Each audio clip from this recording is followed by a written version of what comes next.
All right, Marina, tell us about your orientation to the Wiz, the show, the property, The show, the property, as in the thing that I just saw, or the the general idea of the Wiz as a general idea of the Wiz. Ooh, yeah. Okay. I have some notes that I also made because you know me. yeah. Let me think through this.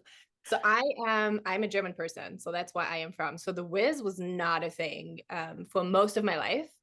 I think I was aware of it like in my early 20s or something as like an American kind of phenomenon. And I haven't even seen the MGM version until I moved to this country. Actually have an ornament on my Yule tree. That was the first time I saw the movie. I didn't love that movie that much, but it's just like first time I saw The Wiz was a big cultural thing. The Wizard of Oz, sorry. And then when I saw The Wiz itself, I want to say it was Christmas time 2020 when I was introduced to it by someone at the time that I was dating because we were showing each other the Christmas movies that we're watching from my German culture. And then he's like, let's watch this. And I'm like, okay, let's watch this. And that was my introduction to it. So I I was love it. introduced by someone who loved it a lot. Nice. Mhm. Nice. So this production of the Wiz, when and where did you see it? I saw it in Chicago on December 2nd, Okay, Saturday evening show. awesome. And what is your orientation to this production of the Wiz?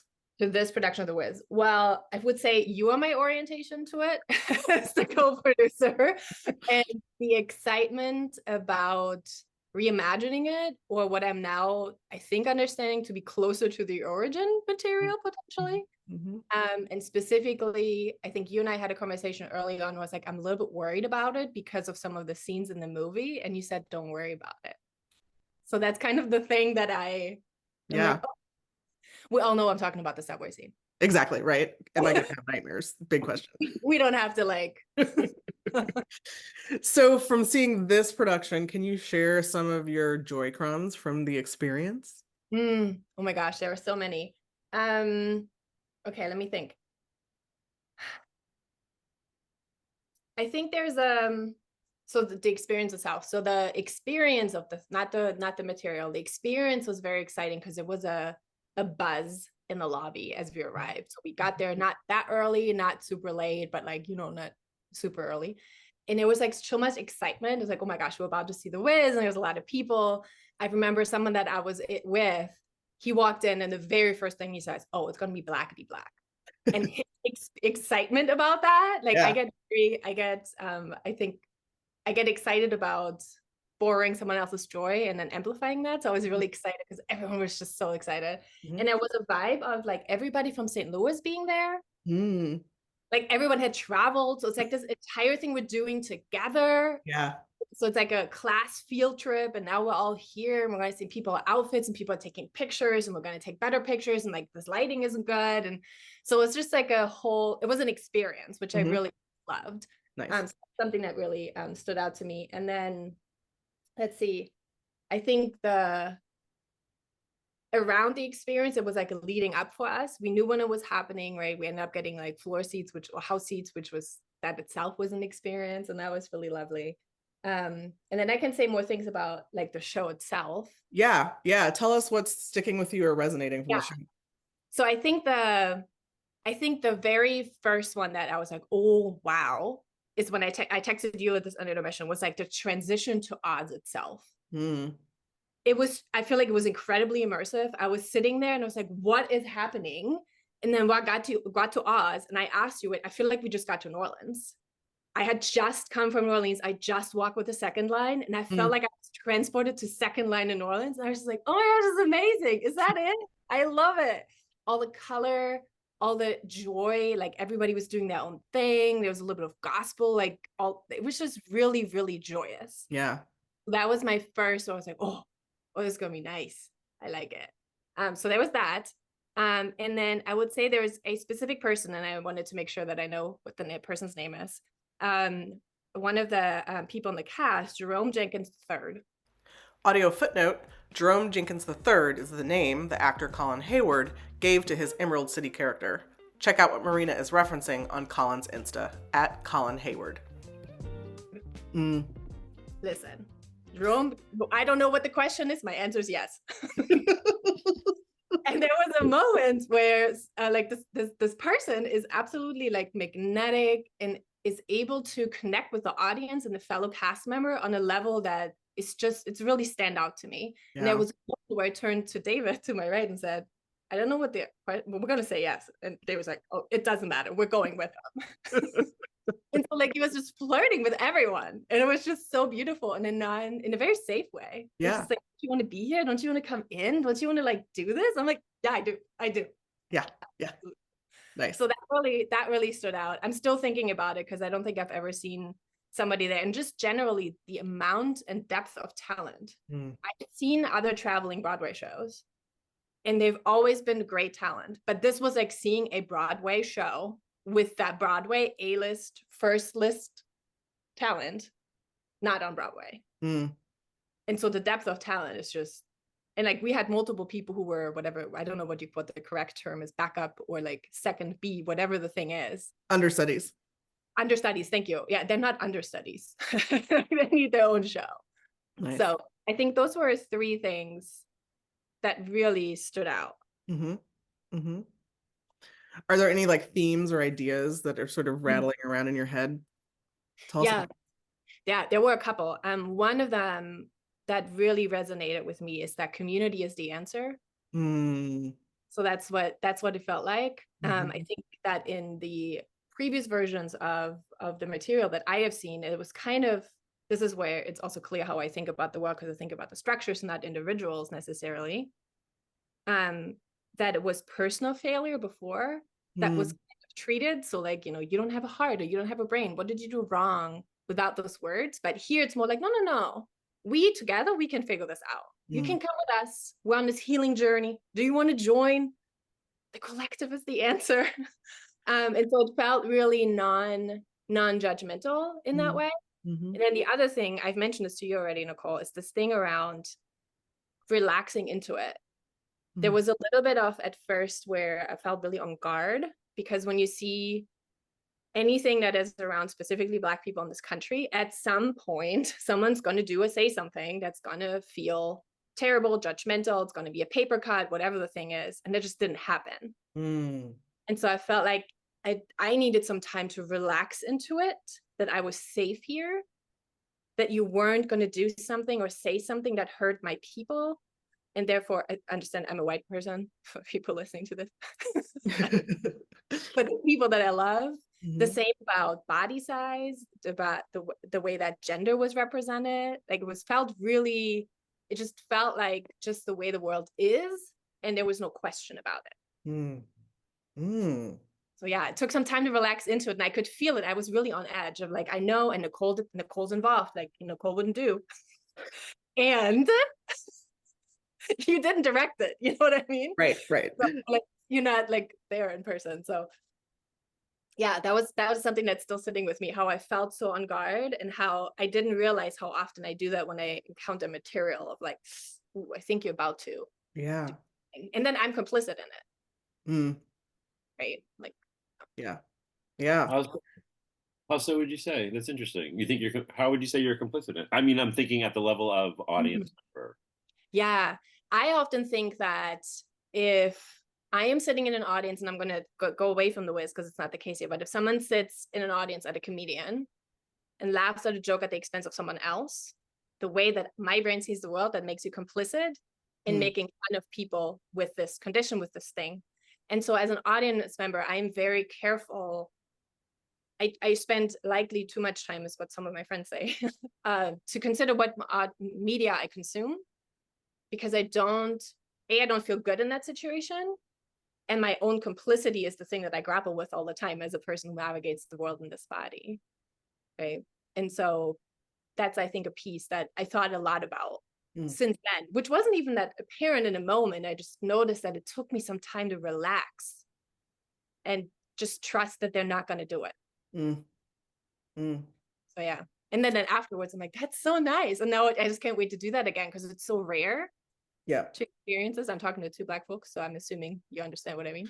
Well, I mean, what I was going to say is that you put language to something that I hadn't quite said that way or said so explicitly. I think I've said, as soon as you see the opening scene and hear how Melody approaches the song and see the 2 of them sort of do like the Dionne Whitney, like aunt and, niece sort of thing. Like you feel, oh, I'm going to be held. Like this show's going to feel like a hug.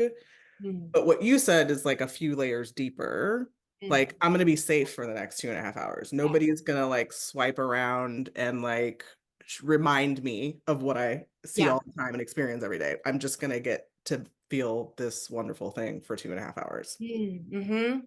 And in a way, it's kind of, that makes me think about how I think what I haven't articulated, that it felt like you saw not the world how it is, but also how it could be, and a thing that I feel like every day we're working towards.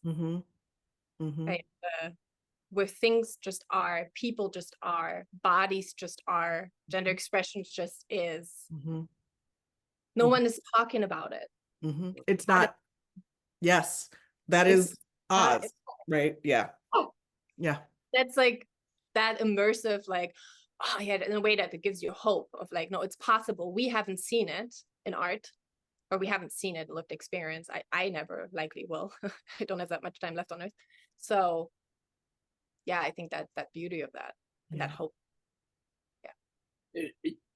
But it's here, but it is here right now though, inside of this show. Yes. Especially the way you're describing it, because to agree with Nicole, you're putting language to a lot of things I've been thinking and feeling. Didn't quite have the language for. And I had a similar type of reserve critique, like something was up on me. It was I was coming into this specifically, at the level of, is this going to be good? Question mark. And so the whole time I'm thinking like, no, wait, I got to really keep a critical distance here to understand if this is even good or not. And something similar, I think, to what you're describing in terms of where the paper cuts can come in, I felt within the first 15 minutes, oh, that's not here actually. So then, right, it allowed for an ability inside of me to accept the immersive experience that was being put in front of me. Because so often in today's world now, it's like, okay, I get it. Like, I'll choose where and when I want to. This was like, okay, buckle in. Let's go for the ride. Yeah, that's lovely. And so for the duration of us doing this together, as we go through the cities, come to New York, go on tour, as it just keeps growing, we can keep finding that again. Yeah. We keep growing it out. Like maybe not in our lifetime to a full extent, but like for this next X amount of time, it's here. It is. And it probably explains why I've already like, okay, how am I going to see? I need to see it on Broadway, like full stop. And I'm trying to figure out, I don't know if y'all did this on purpose, or is it just the location of St. Louis? I feel a lot of the locations are within like 5 or 6 hours driving distance. Right. And so I'm like, because I need to do that again. Yeah. Like not just it was beautiful and lovely and I want to see it again, but that form of, you could call it a positive escapism maybe. That microdosing in a moment, macrodosing of 2.5 hours of we're safe here. Yeah, I can't wait to do that again. Yeah. What a turn from like the original thing to the other thing to now this. What a journey. Yeah. I'm like fully on board. Yeah. What are you going to do? We need to tell everyone. Everybody. Yeah. I mean, that's the part that makes it theater is that, yeah, it's here for a minute, but when the minute's over, when the show is done, when the run is over, like, oh, that was something that happened then. Yeah. I had time to spend with it and hopefully it'll do things in the world. Yeah. So is there anything you think people should know or consider or keep an eye out for about this production? Let me think about this.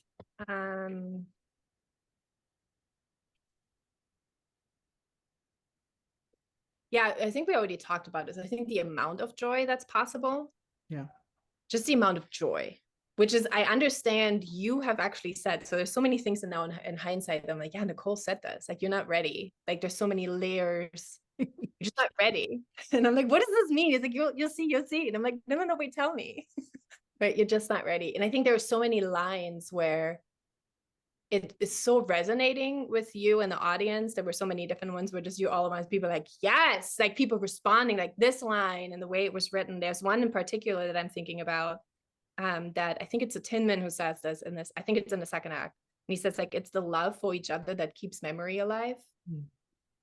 And so it's a love for each other that keeps the memory alive. And that I'm currently in my grieving year, and I'm seeing it through all these different layers of how to keep memory alive, of culture, of people.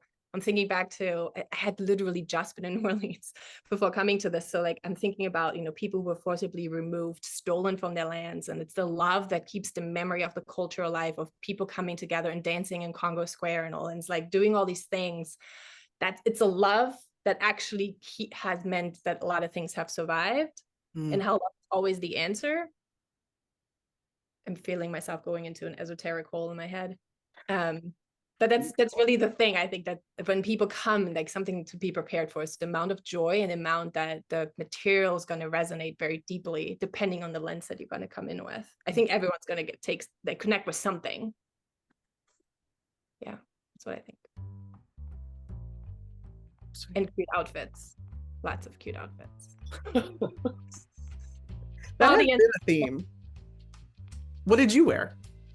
I wore a green dress, kind of understated. I feel like it's one of those things where, as a white person, I was aware I'm about to join a Black experience. So I was not trying to stand out. It was more like, thank you for allowing me to be here. I'm going to take a seat. I'm going to be on this joyride with y'all. Familiarity with certain cultural things in this country as someone who's an immigrant. What I heard through that is, the way I hear through is, as long as there's joy and hope, there's a way. Because hope is a discipline, and if we dare to dream differently, that itself is progress, right? Because if we don't hope and we don't dream, then that means that the system won. Yep. So that's what I heard, not knowing what the saying is. I was like, oh yeah, that makes sense. Yeah. It's so interesting that for some reason it's making me think of storytelling to a child at night, right? Putting a child to bed and telling a story. And just thinking about Shell and how much she's geared this toward the joy of her children.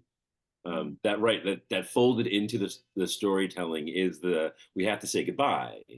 There's gonna, either you'll fall asleep or we have to put it down until tomorrow, or something to that. But right there, I think there is something inside of these big end numbers doing something to help bring the crowd, back home. And I have to highlight Shell and the creative team and Amber doing something different here, and the way that Winnie Holtzman did something different with Wicked. Like, she, as book writer for Wicked, brought something to Elphaba and Glenda that is very different on a masculinist Broadway. And I think it ripples at the level of storytelling and how a curation of an audience in their emotional response is cared for. That is so interesting, because I felt like I didn't want it to end, and then was excited that every time I thought it was ending, it's not. Because I didn't want to leave the experience, right? Like, I had so hard to relax into it. Like, it took me some time to trust everybody. Yeah. And now that don't have it ever end. I'm going to stay here another 3 hours. It's okay, I'm fine. Have another bathroom break, we'll make it. Damn.